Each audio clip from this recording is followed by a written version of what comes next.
ನಮಸ್ಕಾರ. KRS master ಚಾನಲ್ಗೆ ಸ್ವಾಗತ. ಈಗಾಗಲೇ ಹಿಂದಿನ ವಿಡಿಯೋದಲ್ಲಿ ಬೋಳೆ ಶಂಕರ ನಾಟಕದ ಪಾತ್ರಗಳ ಬಗ್ಗೆ ಚರ್ಚೆ ಮಾಡಿದ್ದೆಲ್ಲ ಆಯಿತು. ಈಗ ದೃಶ್ಯ 1 ಬೆಪ್ಪು ತಕ್ಕಡಿ. ಈ ಬೆಪ್ಪು ತಕ್ಕಡಿ ಯಾರು ಅಂತಂದೇಳಿ ದೃಶ್ಯ 1ರಲ್ಲಿ ತಿಳಿಸ್ತಿದ್ದಾರೆ. ತಿಳಿಯೋಣ ಬನ್ನಿ. ನಾಟಕದ ವೇದಿಕೆ ಮೇಲೆ ಮೊದಲನೇದಾಗಿ ಕೋಡಂಗಿ ಮತ್ತು ಭಾಗವತರು ಕಾಣಿಸ್ಕೊಳ್ತಾರೆ. ಇಲ್ಲಿ ಕೋಡಂಗಿ ಸುಮಾರು ಸಮಯದಿಂದ ಕುಣಿತಾನೇ ಇದ್ದಾನೆ. ಸುಮಾರು ಸಮಯದಿಂದ ಕುಣಿತಾ ಇರಬೇಕಾದ್ರೆ ನನ್ನೇನು ಕರೆದು ಮಾತಾಡ್ಸೋದಿಲ್ವಾ ಅಂತಂದೆಲ್ಲ ಕೇಳ್ತಾನೆ. ಅವಾಗ ಭಾಗವತರು ಮಾತಾಡಿಸ್ಬೇಕಾ, ಯಾರಪ್ಪ ನೀನು ಅಂತಂದೆಲ್ಲ ಕೇಳೋದಕ್ಕೆ ಶುರು ಮಾಡ್ತಾರೆ. ಆಗ ಅವನ ಬಗ್ಗೆ ಹೇಳ್ಕೊಳ್ತಾನೆ. ನಾನು ಯಾರು ಅಂತ ಗೊತ್ತಿಲ್ವೇ, ನನ್ನ ಒಮ್ಮೆ ಕಂಡವರು, ನನ್ನನ್ನು ಒಂದ್ಸರಿ ನೋಡ್ಬಿಟ್ರೆ ಮತ್ತೆ ಮರೆಯೋದೇ ಸಾಧ್ಯವೇ, ಮರೆಯೋಕ್ಕೆ ಸಾಧ್ಯನೇ ಇಲ್ಲ. ಯಾಕೆಂದ್ರೆ ನನ್ನ ಕತೆ ಕೇಳಿ ಎಷ್ಟು ಜನ ನಗಾಡ್ತಾ ಸಂತೋಷ ಪಡ್ತಾರೆ ಗೊತ್ತಾ. ಆಗ್ಲೇ ಹೇಳ್ದಂಗೆ ಈ ಒಂದು ಹಾಸ್ಯದ ಪಾತ್ರ ಅಲ್ವಾ, ಹಂಗಾಗಿ ಅವನ ಬಗ್ಗೆ ಹೇಳ್ಕೊಳ್ತಾನು. ಹಂಗಾದ್ರೆ ಅಷ್ಟೊಂದು ಖ್ಯಾತನೇನಪ್ಪ, ಅಷ್ಟೊಂದು ಪ್ರಸಿದ್ಧಿನ ನೀನು ಅಂತ ಭಾಗವತರು ಕೇಳ್ತಾರೆ. ಅಷ್ಟೊಂದು ಪ್ರಸಿದ್ಧಿ ಅಲ್ದಿದ್ರೆ ನಾನು ಈ ಕಡೆ ಬರ್ತಿದ್ನಾ ಅಂತಂದೆಲ್ಲ ಹೇಳ್ತಾನೆ. ಅದ್ರ ಜೊತೆಗೆ ಯಾಕೆ ಬಂದೆ ಅಂತ ಕೇಳ್ರಿ ಅಂತಂದೇಳಿ ಅವನೇ ಕೇಳ್ಕೊಂಡು ಹೇಳ್ತಾನೆ. ಯಾಕೆ ಬಂದೆ ಅಂತ ಕೇಳಿದ್ಕೆ, ನೀವೇನೋ ಕತೆ ಮಾಡ್ತೀರಂತಲ್ಲ, ಕತೆ ಕೇಳಿದ್ರೆ ಆರೋಗ್ಯಕ್ಕೆ ಒಳ್ಳೇದಂತಲ್ಲ, ಇತ್ತೀಚೆಗೆ ನನ್ನ ಆರೋಗ್ಯ ಕೆಟ್ಟಿದೆ, ಅದಕ್ಕೆ ಕತೆ ಕೇಳೋಣ ಅಂತ ಬಂದೆ ಅಂತ. ಭಾಗವತರು ಯಾವ ಕತೆ ಹೇಳೋಣಪ್ಪ ಅಂತ ಹೇಳ್ತಾರೆ. ಕೋಡಂಗಿ, ಹಳೆ ಕತೆ ಬೇಡ ಸ್ವಾಮಿ, ಹಿಂದೆ ನಡೆದದ್ದು ಅಲ್ಲ, ಈಗ ಹಾಲಿ ಅಂದರೆ ಪ್ರೆಸೆಂಟು ವರ್ತಮಾನದಲ್ಲಿ ನಡೀತಿರೋ ಕತೆನೂ ಅಲ್ಲ, ಮುಂದೆ ನಡಿಬೇಕಾದ್ದು ಹೇಳಿ ಅಂತಂದೇಳಿ ಕೇಳೋ ಪ್ರಯತ್ನ ಮಾಡ್ತಾನೆ. ಆ ರೀತಿ ಮುಂದೆ ನಡೆಯೋದು ಹೇಳಿ, ಅದಾದ್ರೆ ಕುತೂಹಲ ಇರುತ್ತೆ ಅಂತಂದೇಳಿ. ಆಯಿತು ಅಂತಂದೇಳಿ ಭಾಗವತರು ಶುರು ಮಾಡ್ತಾರೆ. ಒಂದಾನೊಂದು ಕಾಲದಲ್ಲಿ ಒಂದಾನೊಂದು ಊರು, ಇದೇ ರೀತಿ ಕತೆ ಶುರುವಾಗುತ್ತಲ್ಲ ಸಾಮಾನ್ಯವಾಗಿ. ಅವಾಗ ಅವನು ಮಧ್ಯ ಮಾತಾಡ್ತಾನೆ ಕೋಡಂಗಿ. ಒಂದಾನೊಂದು ಊರು ಅಂದರೆ ನಮ್ಮೂರು ಆದೀತು, ನಮ್ಮೂರು ಆಗ್ಬೋದಾ ಅಂತ. ಆಯಿತು ಆಗ್ಬೋದು, ನಿಮ್ಮೂರು ಯಾವುದು ಅಂತ ಕೇಳಿದ್ಕೆ ಶಿವಪುರ. ಆಗ್ಬೋದಪ್ಪ ಶಿವಪುರ ಅಂದರೆ. ಶಿವಪುರ ಆಗೋದಾದ್ರೆ ನನ್ನ ಮಿತ್ರ ಉರ್ಫ್ ಯಜಮಾನನ ಕತೆ ಆಗ್ಬೋದಾ ಅಂತಂದೇಳಿ. ಆಗ್ಬೋದು, ಆದರೆ ಏನಾದರೂ ವಿಶೇಷ ಇರಬೇಕಲ್ಲ. ಏನಪ್ಪ ಅವನ ವಿಶೇಷ ಅಂತಂದೇಳಿ ಅಂದರೆ, ಯಾರಾದರೂ ಒಬ್ಬರ ಬಗ್ಗೆ ಕತೆ ಹೇಳ್ಬೇಕಂದ್ರೆ ಅವ್ರ ಬಗ್ಗೆ ವಿಶೇಷತೆಗಳಿರ್ಬೇಕಲ್ಲ ಅಂತ. ಎಲ್ಲರಿಗೂ ನಮಗೆ ಗೊತ್ತಿರೋಂಥದ್ದು, ವಿಶೇಷತೆ ಇದ್ರೇ ಸಿನಿಮಾ ಕತೆಗಳನ್ನೆಲ್ಲ ನಾವು ಕೇಳೋದು ನೋಡೋದು. ಅವಾಗ ಹೇಳ್ತಾನೆ ಕೋಡಂಗಿ, ಅವನ ವಿಶೇಷ ಎಷ್ಟಿವೆ ಅಂದರೆ ಒಂದು ಹೇಳೋಕ್ಕಾಗೋದಿಲ್ಲ, ಅಷ್ಟೊಂದು ವಿಶೇಷತೆಗಳಿದೆ ಅಂತ. ಭಾಗವತರು, ಹಂಗಾದ್ರೆ ನೀನು ಅವನಲ್ಲಿ ಕೆಲಸಕ್ಕಿದ್ದೀಯೋ ಅಂತಂದೆಲ್ಲ ಕೇಳಿದ್ರು. ಹೌದೌದು ಅಂದಿದ್ದಕ್ಕೆ, ಎಷ್ಟಪ್ಪ ನಿನ್ನ ಸಂಬಳ ಅಂತ ಕೇಳ್ತಾರೆ. ಕೋಡಂಗಿ ಹೇಳ್ತಾನೆ, ದಿನಕ್ಕೆ ಕೆನ್ನೆ ಮೇಲೆ 10 ಏಟು. ಅದಕ್ಕೆ ಭಾಗವತರೆಲ್ಲ ಲೆಕ್ಕ ಮಾಡಿ ಹೇಳ್ತಾರೆ ನೋಡಿ.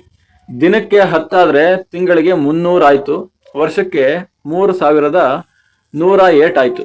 ತಗೊಳಪ್ಪ, ಯಾರಿಗುಂಟು ಯಾರಿಗಿಲ್ಲ, ಇಷ್ಟು ಸಂಬಳ ತಗೊಂಡು ಏನು ಮಾಡ್ತೀಯಾ ಅಂತ ಕೇಳಿದ್ರು. ಕೋಡಂಗಿ ಹೇಳ್ತಾನೆ, ಬ್ಯಾಂಕ್ನಲ್ಲಿ ಕೂಡಿಸಿಟ್ಟು ಮದುವೆ ಆದಮೇಲೆ ಹೆಂಡ್ತಿಗೆ ಕೊಡ್ತೀನಿ ಅಂತ. ಇದು ಸಂದರ್ಭದ ಪ್ರಶ್ನೆ ಕೇಳ್ತಿರ್ತಾರೆ. ಏನು, ಬ್ಯಾಂಕ್ನಲ್ಲಿ ಕೂಡಿಸಿಟ್ಟು ಮದುವೆ ಆದಮೇಲೆ ಹೆಂಡತಿಗೆ ಕೊಡ್ತೀನಿ. ಇದೇ ರೀತಿ ಎಲ್ಲ ವಿಡಿಯೋಗಳಲ್ಲೂ ಕೂಡ ಎಲ್ಲ ಗದ್ಯ ಪದ್ಯಗಳ ವಿವರಣೆಯನ್ನು ಮಧ್ಯದಲ್ಲಿ ಸಂದರ್ಭ, ಈ ಥರ ಇಂಪಾರ್ಟೆಂಟ್ ಕ್ವಶನ್ಸ್ನೆಲ್ಲ ಹೇಳ್ತಾನೆ ವಿಡಿಯೋಗಳನ್ನು ಮಾಡ್ತಾ ಇರೋದು. ನಿಮಗೆ ಇಷ್ಟ ಆಗ್ಬೋದು, ಜೊತೆಗೆ ಎಕ್ಸಾಮ್ಸ್ಗೆಲ್ಲ ಈಸಿ ಆಗಲಿ ಅಂತಂದೇಳಿ ಈ ರೀತಿಯಾದ ಪ್ರಯತ್ನವನ್ನು ಮಾಡ್ತಾ ಇದ್ದೀನಿ. ಹಂಗಾಗಿ ಬ್ಯಾಂಕ್ನಲ್ಲೆಲ್ಲ ಕೂಡಿಸಿಟ್ಟು ಮದುವೆ ಆದಮೇಲೆ ಕೊಡ್ತೀನಿ ಅಂತಂದು ಯಾರು ಕೋಡಂಗಿ ಹೇಳಿದ್ನಲ್ಲ, ಅವಾಗ ಭಾಗವತರು ತಮಾಷೆ ಮಾಡ್ತಾ, ಭಲೇ ದೊಡ್ಡ ಶ್ರೀಮಂತನಪ್ಪ ನೀನು, ನಿನ್ನ ಬಗ್ಗೆ ಹೇಳ, ಹಂಗಾದ್ರೆ ಕತೆ ಬೋಳೆಶಂಕರನ ಬಗ್ಗೆ ಹೇಳ ಅಂತ ಕೇಳಿದ್ರು. ಕೋಡಂಗಿ, ಯಜಮಾನರ ಕತೆ ಹೇಳಿ ಸ್ವಾಮಿ ಅಂತಂದೇಳಿ ಅವರ ಯಜಮಾನ ಯಾರು ಅಂತ ಮುಂದೆ ಹೇಳ್ತಾರೆ ನೋಡಿ. ಆಯ್ತಪ್ಪ ಅಂತಂದೇಳಿ, ಒಂದಾನೊಂದು ಕಾಲದಲ್ಲಿ ಒಂದಾನೊಂದು ಊರು ಅಂತ ಶುರು ಮಾಡಿದ್ರು. ಶಿವಪುರದಲ್ಲಿ ಬೆಪ್ಪ ತಕ್ಕಡಿ ಬೋಳೆಶಂಕರ ಅಂತಿದ್ದ, ಅವನ ತಂದೆ ಯಾರು ಅಂತ ಕೇಳಕ್ಕೆ ಶುರು ಮಾಡಿದ್ರು. ಕೋಡಂಗಿ ಎಲ್ಲ ಹೇಳ್ತಾ ನೋಡಿ. ಅವರಪ್ಪ ಯಾರಂದ್ರೆ ಅವನ ತಂದೆ ಯಾರಂದ್ರೆ ಅವರ ಅಪ್ಪನ ತಂದೆಯ ಅಪ್ಪನ ತಂದೆಯ ಅಪ್ಪನ ತಂದೆ. ಈ ಥರ ಹೇಳ್ದ ಕೋಡಂಗಿ. ಯಾಕೆಂದ್ರೆ ಆ ಕುಟುಂಬ ತುಂಬಾ ಹಳೇದು, ಅದರ ಮೂಲ ಪುರುಷ ಯಾರು ಅಂತಾನೆ ಗೊತ್ತಿಲ್ಲ ಅಂತ ಕೋಡಂಗಿ. ಮೂಲ ಪುರುಷ ಗೊತ್ತಿಲ್ಲ ಅಂದ್ರೆ ಅವರೇನು ಮಂಗನಂತ ಮಾನವರು ಅಂತಂದು ಭಾಗವತರು ಕೇಳಿದ್ರೆ, ಹೌದೌದು, ಮಂಗನಂತ ಮಾನವನೋ ಅಥವಾ ಮಾನವನಂತ ಮಂಗನೋ ಯಾಕಂದ್ರೆ ತುಂಬಾ ಹಳೆ ವಂಶ ಸ್ವಾಮಿ ಅದು. ಅವ್ರದ್ದು ಪ್ರತಿದಿನ ಇವಾಗ್ಲೂ ಕೂಡ ನನ್ನ ಮಿತ್ರನ ವಂಶದವ್ರಿಗೆ ಮೀಸೆ ಬೆಳಿತಾನೆ ಇರುತ್ತೆ, ದಿನ ಮೀಸೆ ದಾಡಿನ ಬೋಳ್ಸ್ಕೊಳ್ತಾನೆ ಇರ್ತಾರೆ ಅಂತ. ಭಾಗವತರು ಇದನ್ನೆಲ್ಲ ಕೇಳಿ ಭಾರಿ ಹಳೆ ಮನೆತನ ಅಂತ ಆಯ್ತಪ್ಪ, ಮುಂದೆ ಕತೆ ಹೇಳೋಣ ಅಂತಂದೇಳಿ ಶುರು ಮಾಡ್ತಾರೆ. ಭಾಗವತರು ಶಿವಪುರದ ಬಗ್ಗೆ ಒಂದು ಹಾಡನ್ನ ಹೇಳಿ, ಕುಣಿ ನೀನು ಡ್ಯಾನ್ಸ್ ಮಾಡು, ನರ್ತನ ಆಗಲಿ, ಆಮೇಲೆ ಕತೆ ಶುರು ಮಾಡೋಣ ಅಂತಂದೇಳಿ ಕೋಡಂಗಿ ಈ ರೀತಿ ಹಾಡನ್ನ ಹೇಳ್ತಾ ಕುಣಿತ ಮಾಡ್ತಾ ನೋಡಿ. ಏನು ಶಿವಪುರದ ಬಗ್ಗೆ ಹಾಡು, ಏನು ವಿಶೇಷತೆ ಶಿವಪುರ, MCQ ಬಿಟ್ಟ ಸ್ಥಳದೆಲ್ಲ ಕೇಳ್ತಿರ್ತಾರೆ. ಊರಿನ ಹೆಸರು ಶಿವಾಪುರ.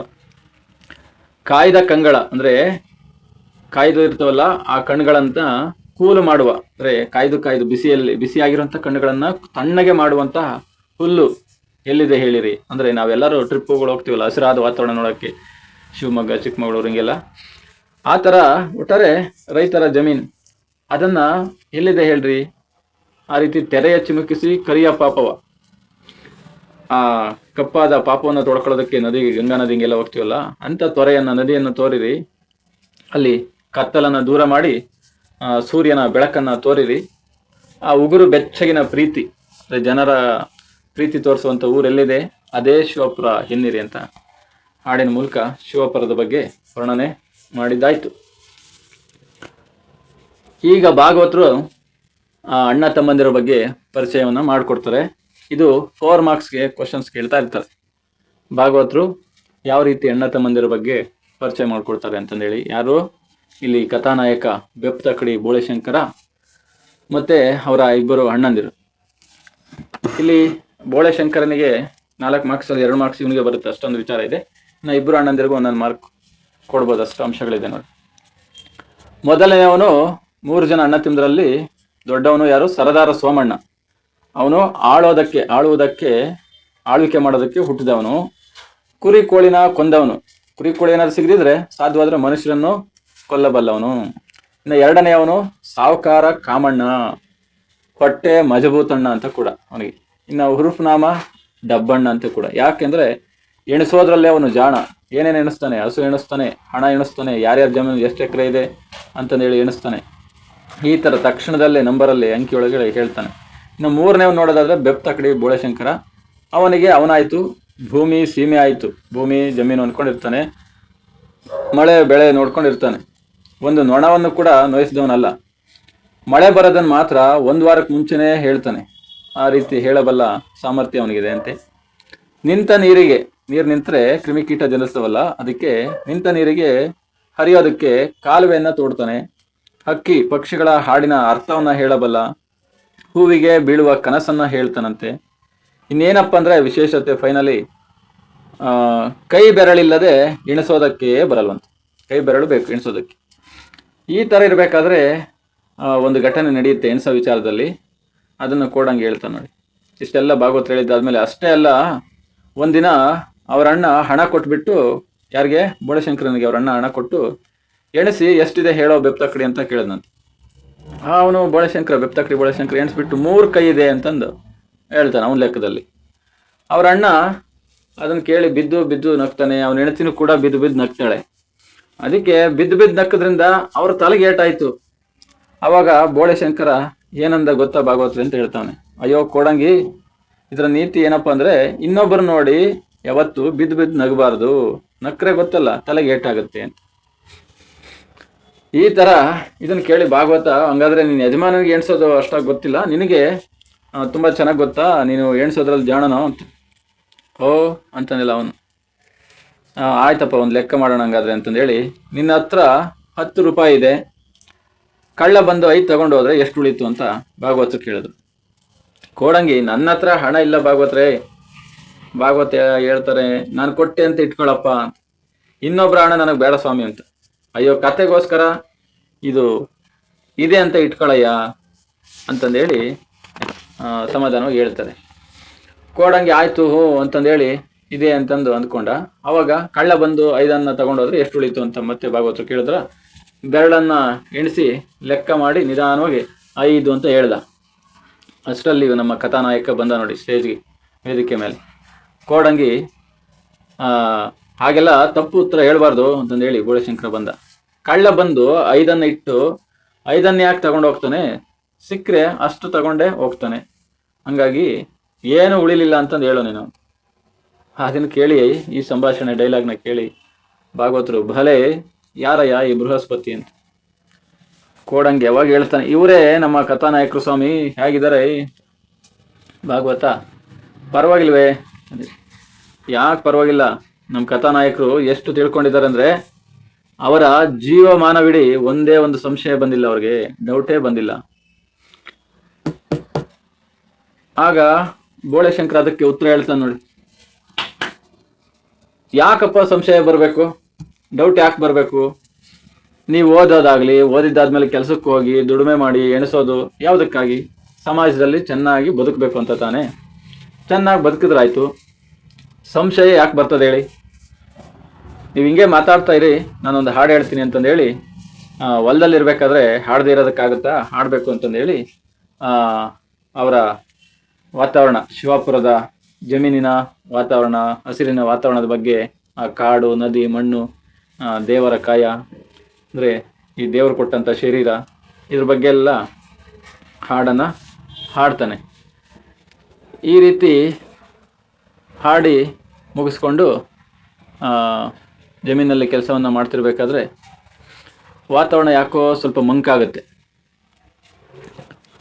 ಬೋಳೆಶಂಕರ ಅದನ್ನೆಲ್ಲ ನೋಡಿ, ಯಾಕೋ ಮರದೆಲೆಗಳೆಲ್ಲ ಬಾಡ್ತಿವೆ, ಯಾರ್ದೋ ನಿಟ್ಟುಸಿರನ ಹಾಗೆ ಗಾಳಿ ಬೀಸ್ತಿದೆಯಲ್ಲ ಅಂತಂದೇಳಿ, ಮೋಡ ಎಲ್ಲ ಉರಿತಿರುವ ಹಾಗೆ ಕಾಣಿಸ್ತಾ ಇದೆ. ಅವನಿಗೇನೋ ವಾತಾವರಣದ ಬಗ್ಗೆ ಅನುಮಾನ ಬಂತು. ಆಗ ಸರ್ದಾರನ ಹೆಂಡತಿ ಶುರು ಮಾಡಿದ್ಲು, ಅವಳಿಗೆ ಪಿಶಾಚಿಗಳ ಎನರ್ಜಿ ಶುರುವಾಗಿದೆ.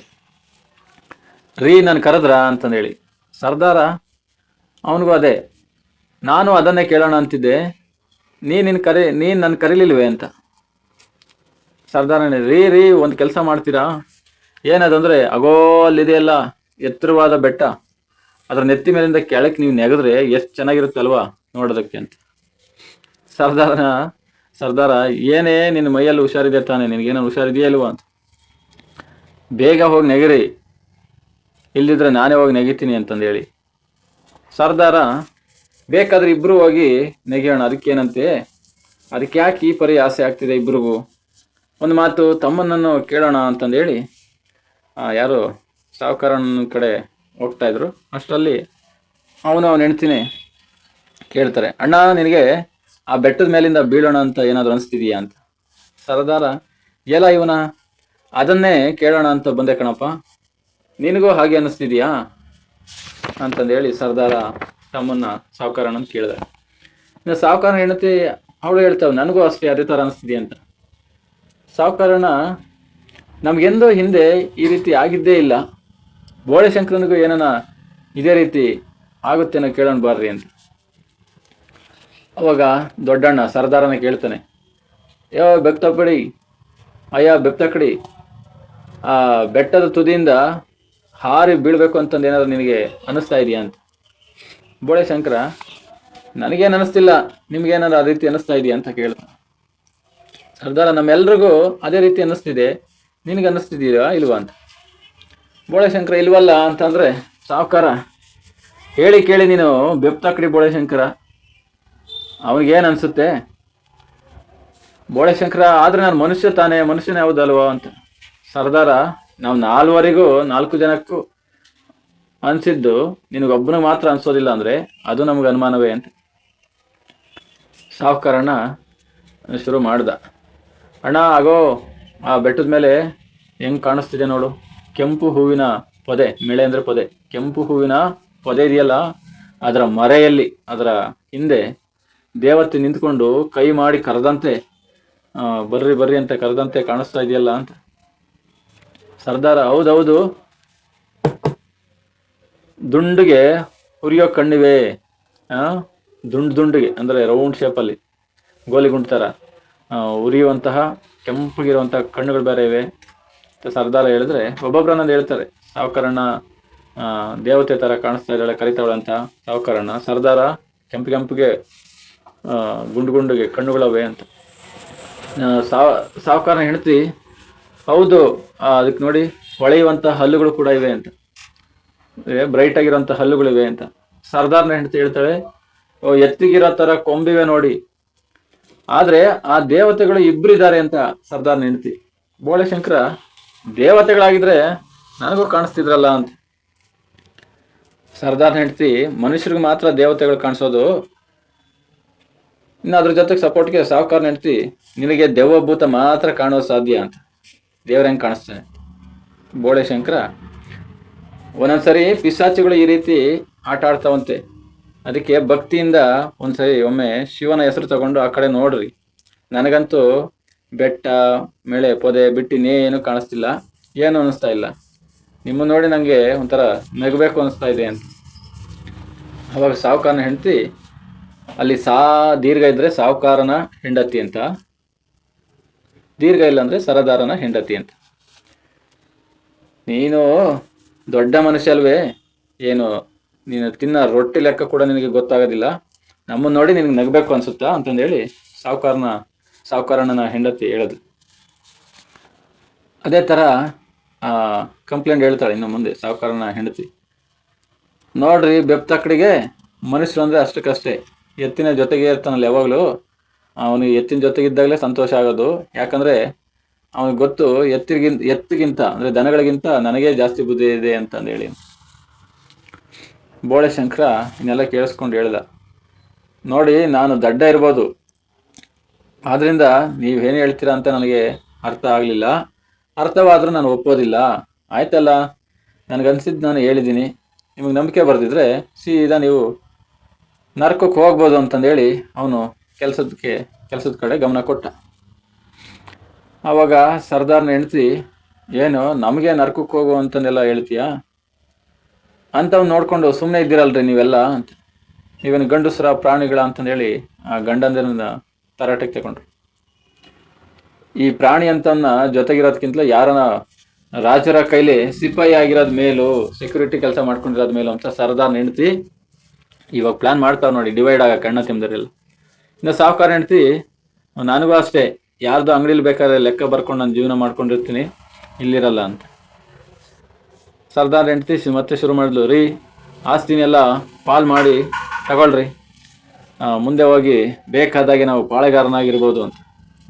ಈ ಸಾಹುಕಾರ ಹೆಂಡ್ತಿನೂ ಅದೇ, ಆಸ್ತಿ ಭಾಗ ಮಾಡ್ರಿ, ನಮಗೆ ಎಷ್ಟು ಬರುತ್ತಾ ಬರಲಿ, ಬಂದಷ್ಟರಿಂದಲೇ ಹೊಟ್ಟೆ ಮೇಲೆ ಕೈ ಆಡಿಸ್ಕೊಂಡು ಸಾಹುಕಾರರಾಗಿರ್ಬೋದು ಅಂತಾನೆ. ಅದಕ್ಕೆ ಸರದಾರ ತಮ್ಮ ಕೇಳ್ತಾನೆ, ಅಯ್ಯ ಕಾಮಣ್ಣ, ನಮಗಿರೋ ಆಸ್ತಿ 3 ಭಾಗ ಮಾಡಿಬಿಟ್ಟು 1 ಭಾಗ ನನಗೆ ಕೊಡು, ಎಲ್ಲಾದರೂ ಪಾಳ್ಯಗಾರಿಕೆ ಮಾಡಿಕೊಂಡು. ಪಾಳ್ಯಗಾರಿಕೆ ಅಂದರೆ ಯಜಮಾನ, ಮೊದಲೆಲ್ಲ ಪಾಳ್ಯಗಾರ ಹಂಗೆಲ್ಲ ಬಳಸ್ತಿದ್ರಲ್ಲ, ಆ ಪಾಳ್ಯಗಾರಿಕೆ ಮಾಡಿಕೊಂಡು ಇರ್ತೀನಿ, ಆದರೆ ಖಂಡಿತ ಈ ಬೆಪ್ತಕ್ಕಡಿ ಜೊತೆ ಇರೋದಿಲ್ಲ ಅಂತ ಸರ್ದಾರ. ಸಾಹುಕಾರಣ್ಣನೂ ಅದೇ, ನಾನು ಅಷ್ಟೇ, ಬೇಕಾದರೆ ಯಾರ್ದೋ ಜಮಾ ಖರ್ಚು ಅಂದರೆ ಅಕೌಂಟ್ಸ್ ನೋಡ್ಕೊಂಡಿರ್ತೀನಿ, ಅದನ್ನೆಲ್ಲ ಬರ್ಕೊಂಡಿರ್ತೀನಿ, ಈ ಬೆಪ್ತಕ್ಕಡಿ ಜೊತೆಗೆ ಇರೋದಿಲ್ಲ ಅಂತ. ಅದನ್ನೆಲ್ಲ ಕೇಳಿಸ್ಕೊಂಡು ಬೆಪ್ತಕ್ಕಡಿ ಬೋಳೆಶಂಕರ ಹೇಳ್ತಾನೆ, ನೋಡಿ ನೀವಾಗಲಿ ನಿಮ್ಮ ಹೆಂಡಂದಿರಾಗಲಿ ಹೊಲದಲ್ಲಿ ಏನು ದುಡ್ದವ್ರಲ್ಲ, ಕಷ್ಟಪಟ್ಟವ್ರೇನಲ್ಲ. ಅವನು ಹೇಳ್ದ, ಅದಕ್ಕೆ ಸರ್ದಾರ್ನ ಹೆಂಡತಿ, ಅಂದರೆ ನೀನೊಬ್ಬನೇ ಕಷ್ಟಪಟ್ಟಿರೋದ, ನಿನ್ನೊಬ್ಬನ ಕಷ್ಟದಿಂದನೇ ನಾವೆಲ್ಲ ಬದುಕಿರೋದು ಅಂತ ನಿನ್ನ ಮಾತಿನ ಅರ್ಥನ ಅಂತ. ಸರ್ದಾರ ಹೇಳ್ತಾನೆ, ಒಂದೇನು ಮಾತು ಅಂತ ಇರಲಿ ಅಂತ, ಅಯ್ಯ ಆಸ್ತಿ 3 ಭಾಗ ಮಾಡಿ 1 ಭಾಗ ನೀನು ತಗೋ ಅಂತ ಸರ್ದಾರ. ಇವಳು ಅದಕ್ಕೂ ರೆಡಿ ಇಲ್ಲ ಸರ್ದಾರ್ನ ಹೆಂಡತಿ, 1 ಭಾಗವಾದರೂ ಇವನಿಗೆ ಯಾಕೆ ಬೇಕು 1 ಭಾಗ ಆದರೂ, ಇವನಿಗೇನು ಹೆಂಡ್ತಿನೇ, ಮಕ್ಕಳೇ, ಹೆಂಡ್ತಿಲ್ಲ ಮಕ್ಕಳಿಲ್ಲ, ಮುಂದೆ ಕೂಡ ಇವನಿಗೆ ಹೆಣ್ಣು ಕೊಡುವಂಥ ಉದಾರಿ ದಯೆ ಇರೋರು ಯಾರವ್ರೆ, ಇವನು ದಿನ ಏನಾದರೂ ತಿರುಪೆ ಹುಡುಗಿ, ಭಿಕ್ಷೆ ಬೇಡ ಹುಡುಗಿಗೆ ಅನ್ನ ಹಾಕಿದ್ರು ಕೂಡ ಇವನನ್ನು ಮದುವೆ ಆಗೋದಕ್ಕೆ ಆ ಭಿಕ್ಷೆ ಹುಡುಗಿನೂ ಒಪ್ಪಲ್ಲ ಅಂತ ಅವಳು. ಬೋಳೆಶಂಕರ ಇದನ್ನೆಲ್ಲ ಕೇಳಿಸ್ಕೊಂಡು, ನಿಮ್ಮಿಬ್ಬರ ಹಿಂದೆ ಪಿಶಾಚಿಗಳು ನಿಂತು ಮಾತಾಡ್ತವೆ, ನೀವು ಮಾತಾಡ್ತಿಲ್ಲ, ಅದೆಲ್ಲ ನನಗೆ ಗೊತ್ತು, ನಿಮಗೇನು ಬೇಕು ಅದನ್ನು ತಗೊಂಡು ಹೋಗ್ತಾ ಇರ್ರಿ ಅಂತ. ಸಾಹುಕಾರನ ಹೆಂಡತಿ ಇದೇ ಅವಕಾಶ ಸಿಕ್ತಲ್ಲ ಮಾತಾಡ್ತಾವಳೆ, ಎಲ್ಲ ಬೆಪ್ತಕ್ಕಡಿ ನಮಗೆ ಪಿಶಾಚಿಗಳು ಅಂತಂದೆಲ್ಲ ಕರಿತೀಯಾ ಅಂತ. ನೋಡಕ್ಕ ಹಿಂಗೆಲ್ಲ ಕರಿತಾನೆ. ಅದಕ್ಕೆ ಸರ್ದಾರ್ನ ಹೆಂಡತಿ ಕೇಳಿಸ್ಕೊಂಡು, ಇದನ್ನೆಲ್ಲ ಇನ್ನೂ ಕೇಳಿಸ್ಕೊಂಡು ಸುಮ್ಮನೆ ನಿಂತಿದ್ರಿ ಅಲ್ರಿ, ನೀವೇನು ಗಂಡಂದಿರ ಏನು ಅಂತ ರೊಚ್ಚ ಕೇಳಿಸ್ತಾವಳೆ. ಇದೆಲ್ಲ ಕೇಳಿಸ್ಕೊಂಡ ಸಾಹುಕಾರಣ್ಣ ಆಸ್ತಿನ ಡಿವೈಡ್ ಮಾಡೇ ಬಿಟ್ಟ, ಪಾಲು ಭಾಗ ಇದು 2 ಅಂಕಗಳಿಗೆ ಪ್ರಶ್ನೆ ಕೇಳ್ತಾರೆ. ಕೇಳಿಸ್ಕೊಳ್ಳಿ ಯಾವ ರೀತಿ ಡಿವೈಡ್ ಮಾಡ್ತಾನೆ. ಇನ್ನು ಮೇಲೆ ತಡೆದು ಪ್ರಯೋಜನ ಇಲ್ಲ ಅಣ್ಣ ಅಂತಂದೇಳಿ ಹೇಳ್ತಾನೆ ಅವರ ದೊಡ್ಡಣ್ಣನಿಗೆ. ನೋಡಣ್ಣ, ಯಾರು ಹೇಳ್ತಿರೋದು? ಸಾವುಕಾರಣ್ಣ. ನೋಡಣ್ಣ, ದುಡ್ಡಿರೋ ಪೆಟ್ಟಿಗೆ, ದುಡ್ಡಿದೆಯಲ್ಲ, ಮನಿ, ಫೈನಾನ್ಸ್, ಆ ದುಡ್ಡಿರೋ ಪೆಟ್ಟಿಗೆ ಮತ್ತು ಆಭರಣ, ಜ್ಯುವೆಲರೀಸ್, ಆಭರಣ ಏನು, ದುಡ್ಡಿರೋ ಪೆಟ್ಟಿಗೆ ಆಭರಣ ನನಗಿರಲಿ.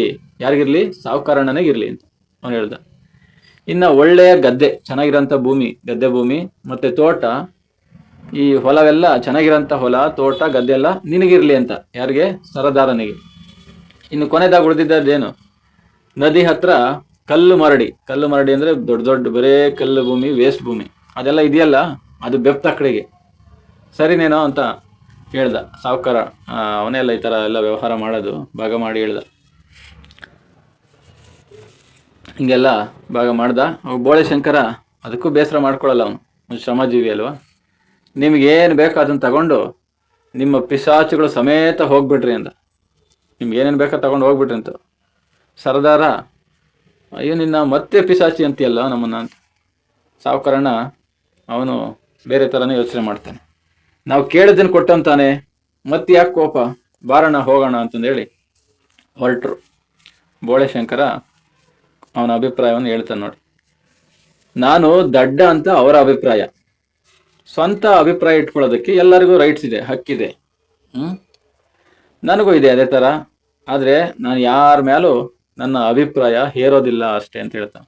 ನಾನು ಯಾರ ಮೇಲೂ ಅಭಿಪ್ರಾಯ, ನನ್ನ ಇದೇ ಥರ ನೀವು ಕರಿಬೇಕು, ನನಗೆ ಇದೇ ಥರ ಗೌರವ ಕೊಡಬೇಕು ಅಂತ ನಾನು ಯಾರಿಗೂ ಹೊರೆ ಹಾಕಲ್ಲ, ಪ್ರೆಸರ್ ಮಾಡಲ್ಲ ಅಂತ.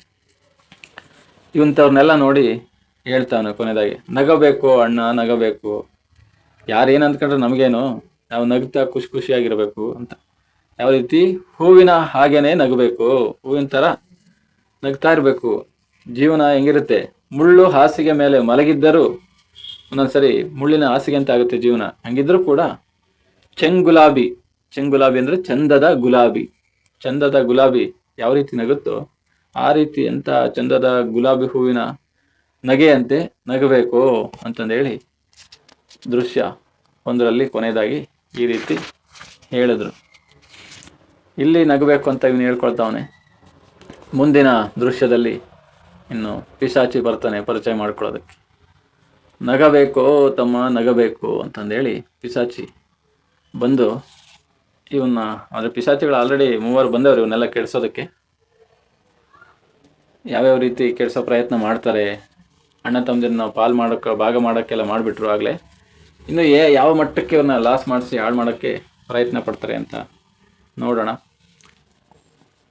ಇಷ್ಟು ವಿಚಾರಗಳು ನಿಮಗೆ ಅರ್ಥವಾಗಿದೆ ಅಂತ ನಾನು ಭಾವಿಸ್ತಿದ್ದೀನಿ.